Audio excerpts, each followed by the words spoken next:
नमस्कार, मैं हूं प्रकाश और आप देख रहे हैं द न्यूज़ पोस्ट। अभी हम कृषि बाजार पंडरा में मौजूद हैं और यहां पर कांग्रेस प्रत्याशी शिल्पी नेहा तिर्की ने शानदार जीत हासिल की है। उन्होंने बीजेपी प्रत्याशी गंगोत्री कुजूर को 23,517 वोटों से शिकस्त दी है। अगर हम बात करें तो शुरुआत में दोनों प्रत्याशियों के बीच कांटे की टक्कर चल रही थी, काफ़ी कम अंतर से दोनों आगे पीछे चल रही थी, लेकिन अंत में ये अंतर काफ़ी बड़ा हो गया। हमने इसी दौरान विजयी प्रत्याशी शिल्पी नेहा तिर्की से भी बात की। आप सुनिए उन्होंने क्या कहा था। बहुत खुशी हो रहा है मुझे। मैं तो पहली बात अपने जनता को, मांडर की जनता को बहुत बहुत दिल से धन्यवाद करना चाहती हूँ कि उन्होंने समझा कि क्या सही है और क्या गलत है। और भाजपा ने जो बाबा के ऊपर गलत आरोप लगाई थी, उनका जो करारा तमाचा दिया है मांडर की जनता ने, उसके लिए मैं बहुत बहुत धन्यवाद करती हूँ। सिंपैथी वोट मैं इसको नहीं कहना चाहूँगी। लोग जानना चाह रहे थे कि असली में उनका जो चहेते नेता था बंधु तिर्की जी, उनको क्यों हटाया गया रास्ते से। क्योंकि भाई कोई जनता समाज का सेवा करता है, उसको आप इतने गलत आरोप में हटा देते, तो जनता को भी जानने की तो ज़रूरत है ना। हमने अपना बात उनको कहा। इसी दौरान जो भाजपा के विरोधी दल थे, वो लोग भी जनता को बहुत भटकाने का कोशिश किए, मगर जनता को समझ में आया कि क्या सही है क्या गलत है। और इस मुद्दों को लेते हुए, और बस यही नहीं, उन्होंने देखा भी कि बेटी शिक्षित है, बेटी में लीडरशिप क्वालिटीज़ है, यही करके उन्होंने आज मुझे इतने भारी मत से जिताने की कोशिश किया है। तो आपने सुना कि शिल्पी नेहा तिर्की सीधा तौर पे करी हैं कि उनकी जीत विरोधी पार्टियों पर, जिन्होंने उनके पिता बंधु तिर्की पे आरोप लगाया था, उनके ऊपर एक तमाचा है जिन्होंने उनके ऊपर आरोप लगाया था। वहीं इसके बाद हमने बीजेपी प्रत्याशी गंगोत्री कुजूर से भी जानने की कोशिश की कि इस चुनाव में के बारे में उनकी क्या प्रतिक्रिया है। वो उस समय पीछे चल रही थी।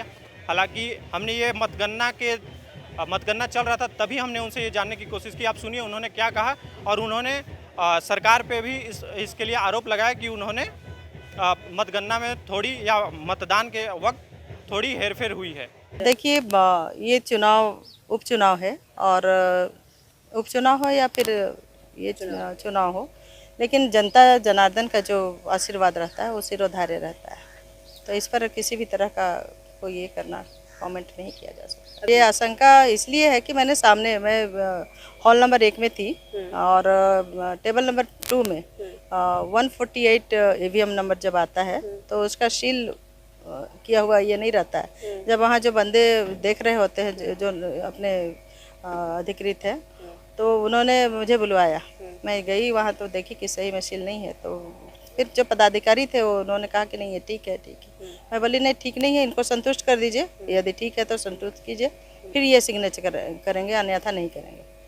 तो फिर वो सिग्नेचर वो लोग नहीं किए उस पर। बीजेपी प्रत्याशी ने कुछ आरोप भी लगाए हैं, वो भी एक इस चुनाव का हिस्सा है। हालांकि उन्होंने उसके बाद शिल्पी नेहा तिर्की को बधाइयाँ भी दी हैं, उसके भी आप वीडियो देख सकते हैं। और वहीं अंत में हम बंधु तिर्की से मिले। बंधु तिर्की ने भी बताया कि अब मांडर विधानसभा को एक नहीं दो विधायक मिले हैं। एक सड़क पर रहकर काम करेगा, तो वहीं दूसरा उस उनके समस्याओं को सदन में उठाने का काम करेगा। ऐसा सोचा भी नहीं, तो अच्छी तरह से सर्विस कर रहे थे। मेरे उनके जो हस्बैंड है वो मर्चेंट नेवी में है, मेरे सन इन लो। हम सोचे ही नहीं थे कि इनका निजी जीवन में भी हम करेंगे। जिम्मेवारी उनका बढ़ी है, मेरे भी बढ़ेगा, चूँकि इसलिए कि अपने से काम करना, और बेटी जो रहेगी तब है कि हम इसको उसी तरीके से, जिस तरीके से हम काम कर रहे थे उसी तरीके से उसको ट्रेन करने की ज़रूरत है। और उसको मुझे विश्वास है कि चूँकि क्वालिफाइड है, पढ़ी लिखी है, बातों को समझेगी और जिम्मेवारी को निभाते हुए आगे काम करे। अगर हम इस पूरे चुनावी प्रक्रिया की बात करें तो टक्कर सिर्फ 3 प्रत्याशियों में रही। शिल्पी नेहा तिर्की और बीजेपी प्रत्याशी गंगोत्री कुजूर के अलावा देव कुमार धानी थे, जो 20,000 के ऊपर वोट ले आए। लेकिन सबसे चौंकाने वाला बात था कि यहाँ पे हमें लग रहा था कि देव कुमार धान बीजेपी के लिए थोड़े सही साबित होंगे, वो उनका चुनाव लड़ना बीजेपी के पक्ष में जाएगा, लेकिन ऐसा हुआ नहीं।